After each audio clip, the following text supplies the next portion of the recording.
Selamat pagi, perkenalkan nama saya Gerard Immanuel. Saya dari kelompok 13 tutorial PO2 modul 3. Di sini saya akan menjelaskan dan mempresentasikan hasil dari tugas mingguan yang telah saya kerjakan sebelumnya. Nah, yang pertama untuk shift 1 itu ada dua soal. Yang pertama itu menggunakan metode CPM. Soalnya adalah sebuah perusahaan manufaktur sedang merencanakan proyek pembangunan pabrik baru untuk meningkatkan kapasitas produksi mereka. Nah, proyek ini terdiri dari beberapa tahap, mulai dari perencanaan awal hingga operasional penuh. Nah, manajer proyek ingin mengetahui jalur kritis proyek agar dapat mengoptimalkan waktu dan sumber daya. Berikut adalah daftar aktivitas proyek beserta hubungan ketergantungannya. Nah, di sini ada 10 aktivitasnya dari A sampai J, di mana A itu studi kelayakan, B itu perizinan dan legalitas, C itu perancangan arsitektur, D itu pengerjaan pondasi, E itu konstruksi bangunan utama, F itu instalasi listrik dan plumbing, G itu pengadaan mesin produksi, H itu pemasangan mesin produksi, I itu uji coba operasional, dan J itu finishing dan persiapan grand opening. Nah, di sini itu ada kolom pada hulunya ini artinya A itu dimulai paling pertama, jadi tidak ada pendahulunya gitu. Nah, B itu dimulai setelah adanya A, kemudian C juga dimulai setelah adanya A, kemudian D itu dimulai setelah adanya B dan C, kemudian E itu dimulai setelah adanya D, kemudian F itu dimulai setelah adanya E, G itu dimulai setelah adanya B dan E, H itu dimulai setelah adanya G, I itu dimulai setelah adanya F dan H, dan J itu bisa dimulai setelah I ini sudah selesai gitu. Dengan durasi A itu 10 hari, B itu 15 hari, C itu 12 hari, D itu 20 hari, E itu 25 hari, F itu 18 hari, G itu 22 hari, H itu 14 hari, I itu 10 hari, dan J itu 8 hari. Nah, perintahnya A. Tentukan jalur kritis proyek menggunakan metode CPM, dan B. Hitung total waktu penyelesaian proyeknya. Nah, untuk soal yang nomor 2, sebuah perusahaan teknologi sedang mengembangkan sistem keamanan siber baru, cyber baru untuk melindungi data pelanggan mereka dari serangan cyber. Nah, proyek ini harus diselesaikan dalam waktu 8 bulan. Jadi maksimal harus selesai dalam waktu 8 bulan. Nah, tim proyek ini ingin mengetahui estimasi waktu penyelesaian menggunakan metode PERT. Nah, berikut adalah daftar aktivitas proyek beserta tiga perkiraan waktunya. Nah, untuk PERT ini kita ada tiga perkiraan waktunya. Jadi sama sebetulnya dengan yang nomor satu tadi. Cuma ada tiga perkiraan waktu di sini. Ada optimis, paling mungkin, dan pesimis. Di sini aktivitasnya ada 12 dari A sampai L. Kemudian pendahulunya ini juga sama. Jadi A itu yang dikerjakan paling pertama. Kemudian B itu setelah A, C itu setelah B, D itu setelah B, E itu setelah C dan D, F itu setelah E, G itu setelah F, H itu setelah F, I itu setelah G dan H, J itu setelah I, K itu setelah J, dan L itu setelah K, dengan waktu sebagai berikut. Nah, kemudian soalnya untuk yang A itu tentukan jalur kritis proyek ini menggunakan metode PERT dan hitung perkiraan waktu penyelesaian proyek menggunakan metode PERT. Nah, di sini kita akan mengerjakan terlebih dahulu pada software RStudio yang telah saya kerjakan sebelumnya. Nah, ini untuk mempersingkat waktu, jadi saya akan menjelaskan saja. Ini sudah saya copy dan sudah saya kerjakan semua. Untuk yang soal nomor satu, pertama itu kita load library. Di sini ada iGrab. Itu juga untuk kita nanti membuat grafiknya. Nah,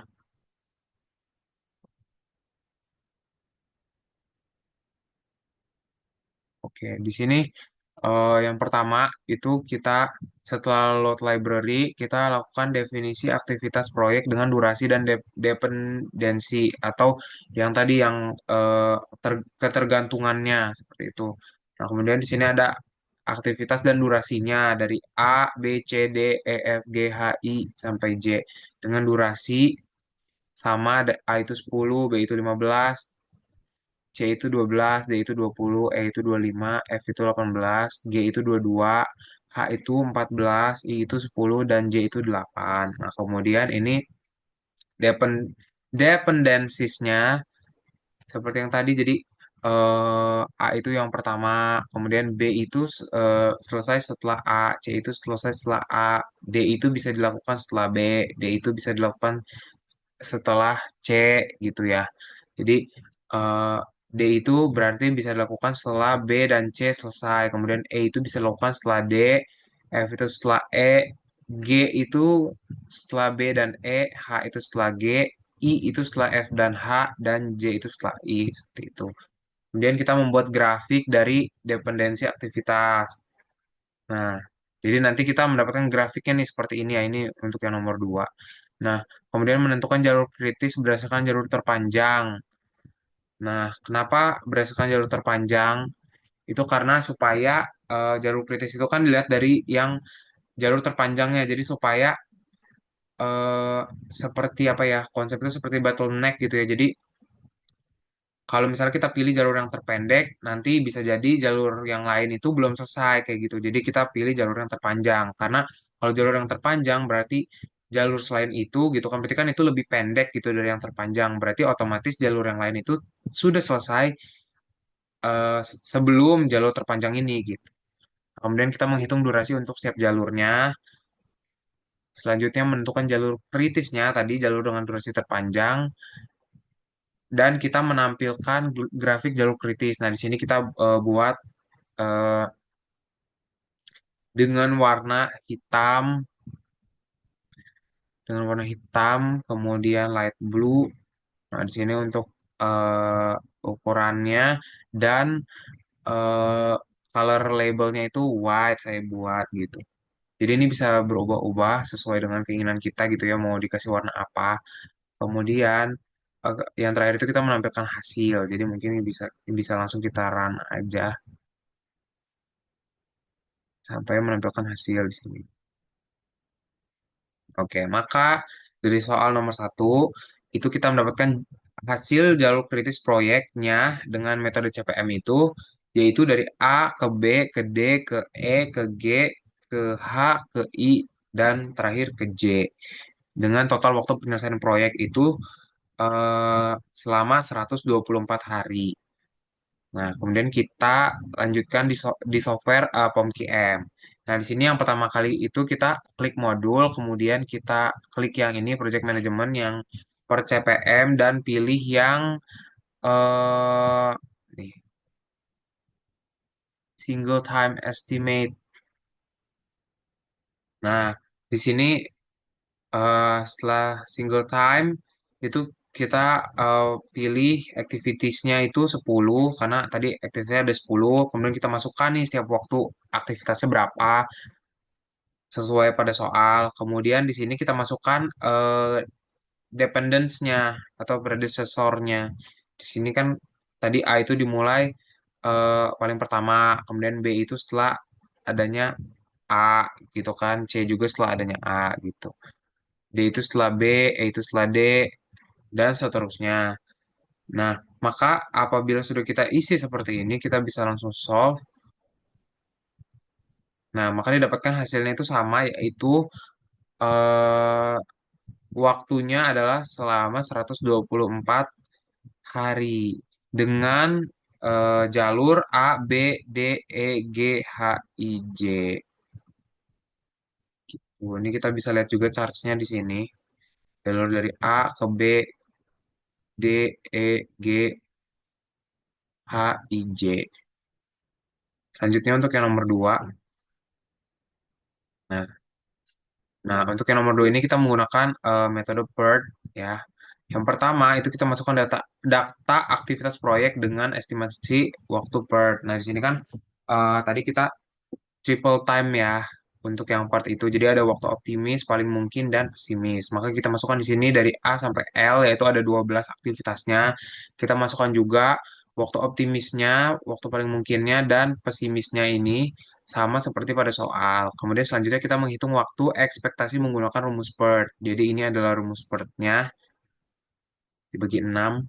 Kemudian definisi hubungan antar aktivitasnya. Jadi ya misalnya ini kayak B itu setelah A, kemudian C itu setelah B, sama seperti yang tadi. Kemudian kita membuat grafik proyeknya.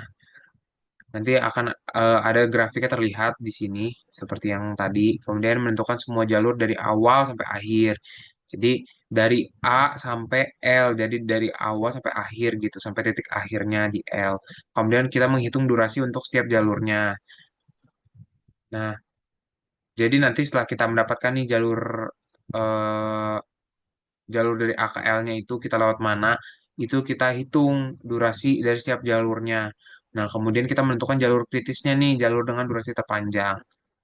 Seperti tadi. Nah, selanjutnya kita menampilkan grafik jalur kritis sama seperti yang tadi. Itu kita bisa beri warna sesuai yang kita ingin.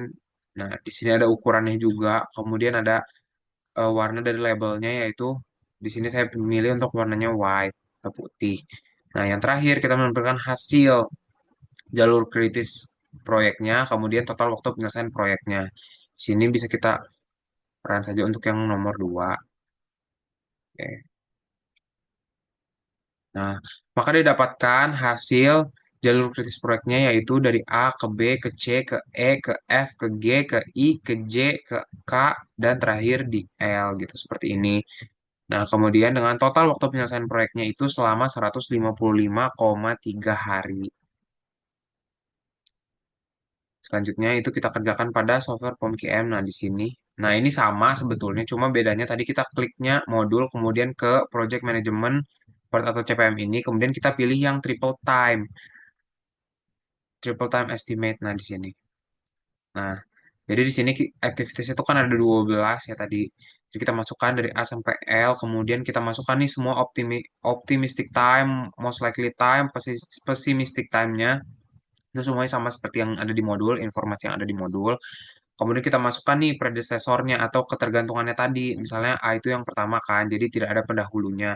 Kemudian B itu setelah A, C itu setelah B, dan seterusnya. Setelah seperti ini kita solve.